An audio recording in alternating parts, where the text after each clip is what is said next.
बिस्मिल्लाहिर्रहमानिर्रहीम। अस्सलाम वालेकुम नाज़रीन, आप यूट्यूब चैनल देख रहे हैं। मैं इमरान खान हूँ।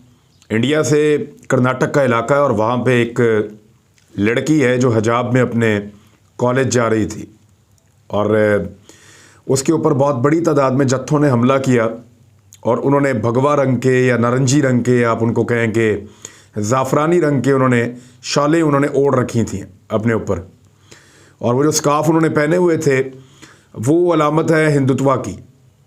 और इन लड़कों ने बहुत बड़ी तादाद में जत्थों ने अटैक किया, नारेबाजी कर रहे थे वहाँ आने वाली बाहिजाब लड़की के ऊपर। उस लड़की ने खड़े होकर, मुस्कान खान उसका नाम है लड़की का, सेकंड ईयर की तालबा है, कॉमर्स में पढ़ती है, और वो असाइनमेंट जमा करवाने के लिए अपने कॉलेज आई थी। अब उसको देखने के बाद ये अक्सर वाक़यात हो रहे हैं कि जहाँ पे लड़कियाँ पढ़ने के लिए जा रही होती हैं उनके ऊपर बाद औक़ात अगर उन्होंने हिजाब पहना है उन पे पानी फेंक देते हैं, उनके ऊपर गंदा पानी फेंक देते हैं, उन्हें तंग करते हैं, परेशान करते हैं। वो कॉलेज जाती हैं उनको परेशान किया जाता है, वो बाहर निकलती हैं उनको परेशान किया जाता है। तो ऐसा ही एक वाक़या वहाँ मौजूद एक जत्थे ने किया। सैकड़ों की तादाद में भारतीय नौजवान मौजूद थे और उनको पॉलिटिकली इस्तेमाल किया जा रहा है नफ़रत फैलाने के लिए। उनमें ये कपड़ा तकसीम किया जा रहा है, ये नारंगी रंग का कपड़ा है। मैं आपको इसकी वजह बताऊंगा, लेकिन पहले ये वाक़या ये हुआ कि उस लड़की को जब परेशान किया गया तो वो अपनी असाइनमेंट जमा करवाने के लिए जा रही थी और उसको घेर लिया तो वो डट गई उनके सामने। पाकिस्तान में उसके लिए शेरनी का ट्रेंड चल रहा है। उस लड़की ने अपने हिजाब की हिफाजत के लिए खड़े होकर अल्लाह अकबर के नारे लगाए, क्योंकि दूसरी जानिब से लोग जो हैं वो जय श्री राम के नारे लगा रहे थे। तो उसने अपने रिलीजन के मुताबिक अल्लाह अकबर के नारे लगाए और फिर ये कहा कि क्या मुझे या हमें स्कार्फ पहनने की इजाज़त नहीं है, ऐसा क्यों है। तो उसके बाद इस लड़की का इंटरव्यू भी हुआ। ये वीडियो वायरल होगी सोशल मीडिया पे। पूरे इंडिया के अंदर मुसलमान लड़कियों के लिए पोस्टर गर्ल बन गई है ये लड़की मुस्कान खान, कर्नाटक से। पूरे इंडिया में जितनी लड़कियों को परेशान किया जाता है कॉलेजेस में, यूनिवर्सिटीज़ में, तालीमी इदारों में, और उनको उनके हिजाब की वजह से इम्तियाजी सलूक का निशाना बनाया जाता है, उन सब लड़कियों के लिए मुस्कान खान एक इस्तारा बन चुकी है। पाकिस्तान में उसके हक में ट्रेंड चल रहा है। पाकिस्तान की गवर्नमेंट ने इसके ऊपर ट्वीट किए हैं, पाकिस्तान में बेशुमार लोगों ने इस पर बात की है। मैं इस पर अब वीलॉग कर रहा हूँ और पाकिस्तानियों के अंदर, क्योंकि पाकिस्तान में बड़ी तादाद मुसलमानों की है, ये मिडल ईस्ट के अंदर भी मुख्तलिफ दुनिया के मुल्कों में जहाँ जहाँ मुसलमान मौजूद हैं उनको इस बात की तकलीफ़ है कि मुसलमानों को उनकी मजहबी आज़ादी क्यों हासिल नहीं है इंडिया में, वो अपनी मर्ज़ी से क्यों नहीं कपड़े पहन सकते। अब इस लड़की ने जब इंटरव्यू दिया तो उसने कहा कि कपड़े के एक टुकड़े के लिए आप हमारी तालीम नहीं रोक सकते, हमारे ऊपर इतना बड़ा जुल्म नहीं कर सकते। ये हिजाब जो है ये मुसलमानों का एक पर्दे का हिस्सा है, जबकि हिंदुओं का जो बहुत पुरानी एक तारीख है उसमें भी उनका एक घूंघट है। उनकी ख़वातीन भी जो हैं वो पर्दा करती थी इस खित्ते के अंदर, लेकिन वो अपना कल्चर छोड़ चुके हैं। उनका ये कल्चर था, रिलीजन नहीं था, वो अपना कल्चर छोड़ चुके हैं। मुसलमानों का अपना मज़हब है, अपना कल्चर है, वो उसको कैरी करना चाहते हैं। तो इसमें प्रॉब्लम क्या है?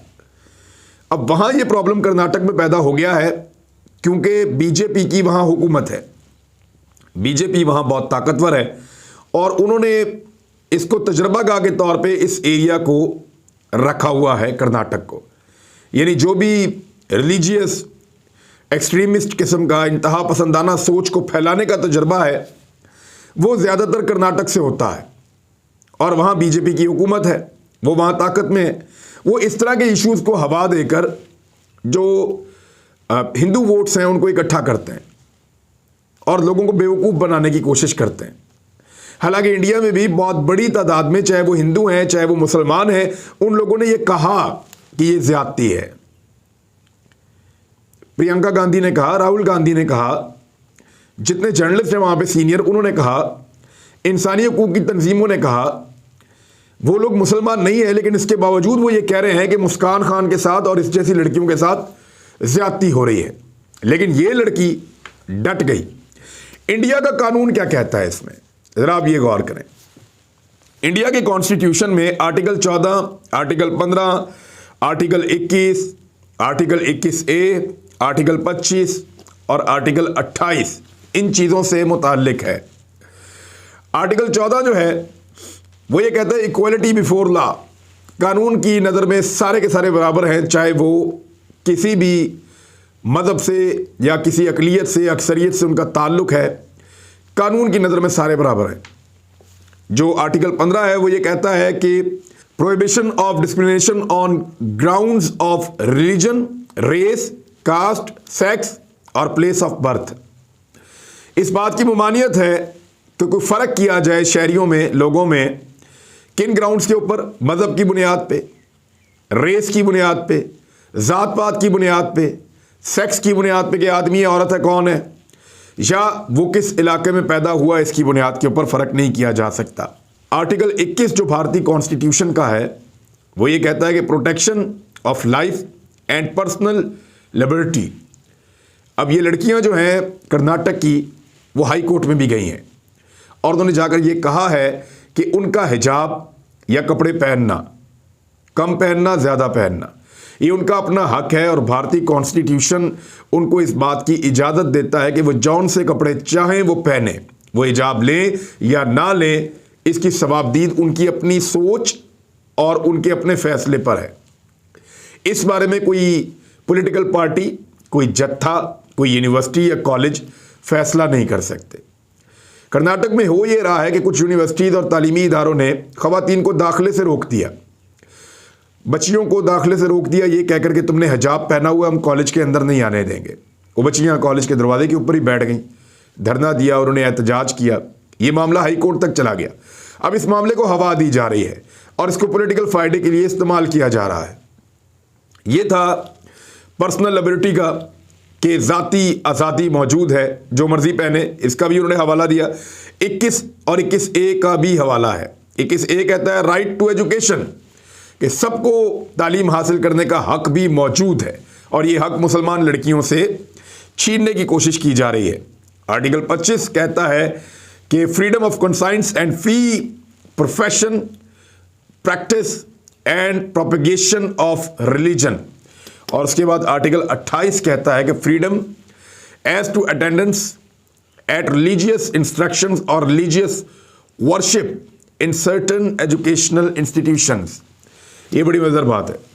वो ये कह रहे हैं कि ये मर्ज़ी है तालिब इल्मों की, वो इसमें मुकम्मल आज़ाद हैं कि अगर मिसाल के तौर पे किसी कॉलेज के अंदर या किसी यूनिवर्सिटी के अंदर या तालीमी इदारे के अंदर कोई रिलीजियस एक्टिविटी हो रही है, उसका हिस्सा बनना चाहते हैं या नहीं बनना चाहते, ये उनकी मर्ज़ी है।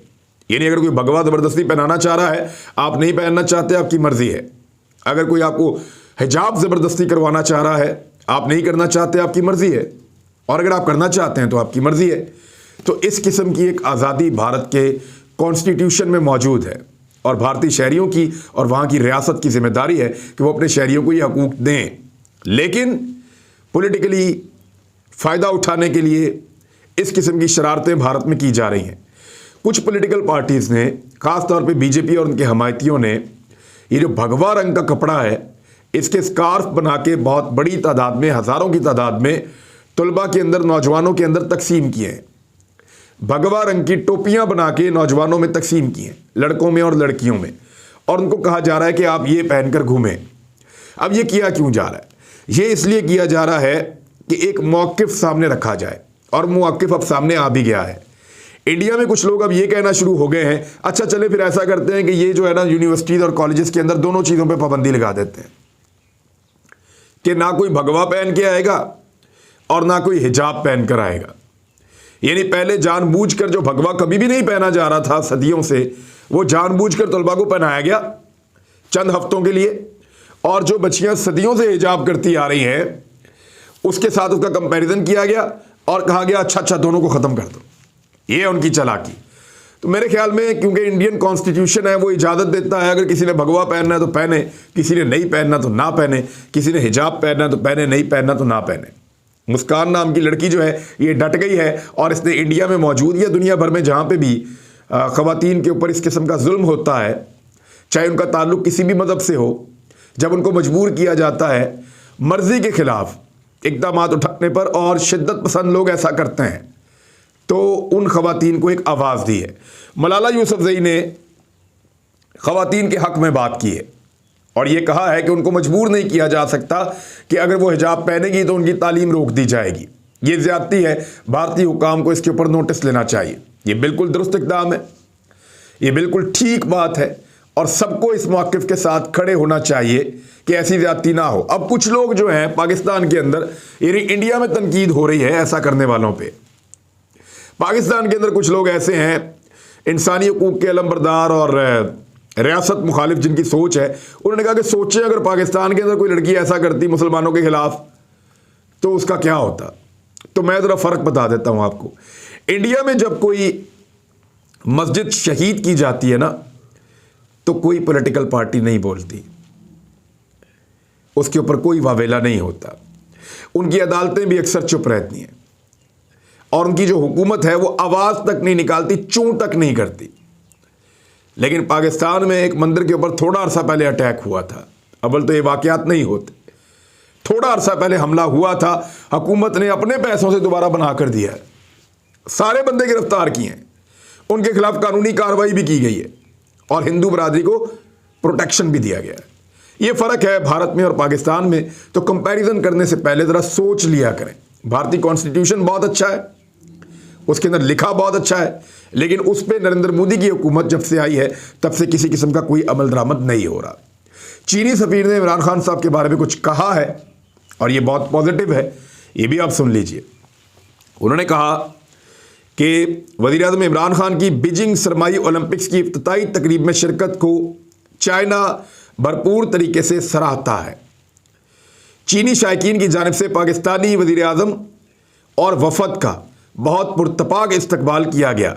ये ज़ाहिर करता है कि दोनों ममालिक के अवाम के दिलों में दोस्ती लोहे की तरह मुस्तहकम है। ये बात जो है वो चीन की वज़ारत ख़ारजा के तर्जुमान झाओ लीजान ने अपनी जो रोज़ाना की एक ब्रीफिंग देते हैं, उस ब्रीफिंग में एक सवाल के जवाब में उन्होंने ये कहा।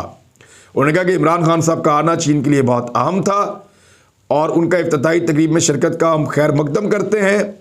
जिस तरीके से पाकिस्तानी वफ़द का इस्तकबाल किया गया, जिस तरीके से इमरान खान की पजीराई हुई, ये ज़ाहिर करता है कि चीनी अवाम के दिलों में पाकिस्तान की क्या अहमियत है।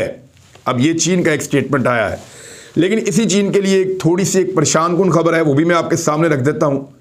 खबर ये है कि अमेरिका ने $10 करोड़ के हथियार ताइवान को पहुँचा दिए हैं और इस अमल पर ताइवान की हुकूमत ने अमेरिका का शुक्रिया अदा किया है। $10 करोड़ के हथियार और सर्विसेज की फ़रोख्त पर अमेरिका का शुक्रिया अदा करते हैं और AFP के मुताबिक इन हथियारों की बदौलत ताइवान को पैट्रियट मिसाइलों के फ़ज़ाई दफ़ा के निज़ाम को फ़ाल रखने में मदद मिलेगी।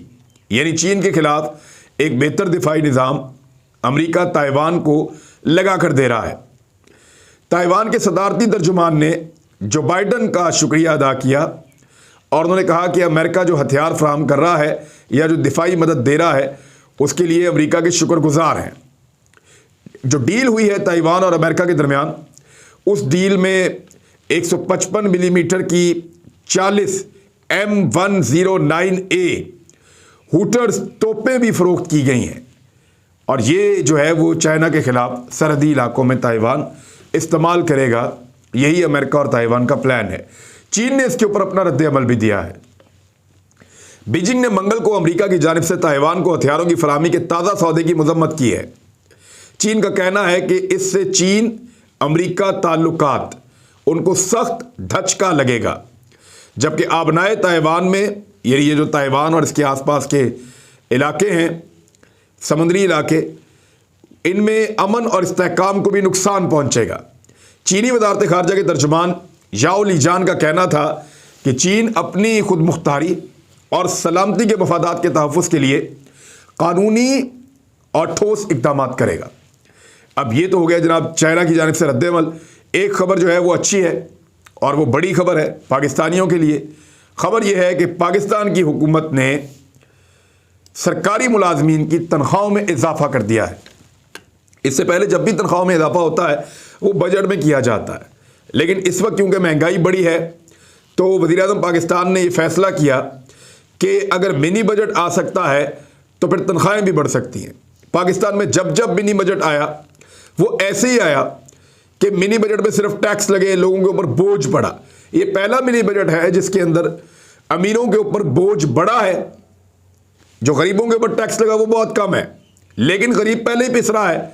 तो सरकारी मुलाजमों की तनख्वाहें भी उन्होंने मिनी बजट के साथ ही आने वाले वक्त में उन्होंने बढ़ा दी हैं, और इसको मुस्बत करार दिया जा रहा है जो मईशत को जानने वाले लोग हैं उनकी जानिब से। इवन वजारत इत्तलात ने यह भी कहा है कि पाकिस्तान की मईशत काफ़ी हद तक संभल गई है, आने वाले वक्त में लोगों को मज़ीद रिलीफ भी दिया जाएगा। सेहत कार्ड एक बहुत बड़ा कदम है। उसके बाद सरकारी मुलाजमीन की तनख्वाहों में 15% का इजाफा। ये इजाफा जो है अब 1 मार्च से तनख्वाहें मिलेंगी, उसके अंदर इजाफा मिलेगा। ग्रेड 1 से 19 तक के मुलाजमीन को 15% डिस्पैरिटी अलाउंस देने का फैसला किया गया है, और बुनियादी तनख्वाह के ऊपर 15% बढ़ जाएगा। इसका इतलाक 1 मार्च से होगा। ये बड़ी पॉजिटिव और शानदार खबर है। पाकिस्तान के जितने सरकारी मुलाजमीन हैं उनको कुछ रिलीफ मिलेगा, क्योंकि इमरान खान साहब ने इस नुक्ते को अंडरस्टैंड किया है। हमने भी इस पर बड़ी तफसील से बात की थी कि मजदूर की मजदूरी बढ़ गई, किसान की उजरत बढ़ गई, ताजर ने अपने पैसे बढ़ा लिए, बिजनेसमैन ने, प्रोड्यूसर ने, सब ने अपने अपने पैसे बढ़ा लिए, रह गया पीछे तनख्वाहदार तबका। तो जो प्राइवेट महकमे हैं या प्राइवेट इदारे हैं उनको इमरान खान साहब ने कहा कि आप तनख्वाहें बढ़ाएं। बहुत सारे इदारों ने तनख्वाहें बढ़ाई हैं और वो पाकिस्तान के लिए अच्छा कर रहे हैं। अगर मुनाफा बढ़ रहा है तो तनख्वाह भी बढ़ाइए। और दूसरी जानिब ये सरकारी मुलाजमीन की तनख्वाहें पेंडिंग थी, हुकूमत ने ये भी बढ़ा दी हैं। तो अच्छी खबर थी। अपना ख्याल रखिएगा अपने इस चैनल का भी। अल्लाह हाफ़िज़।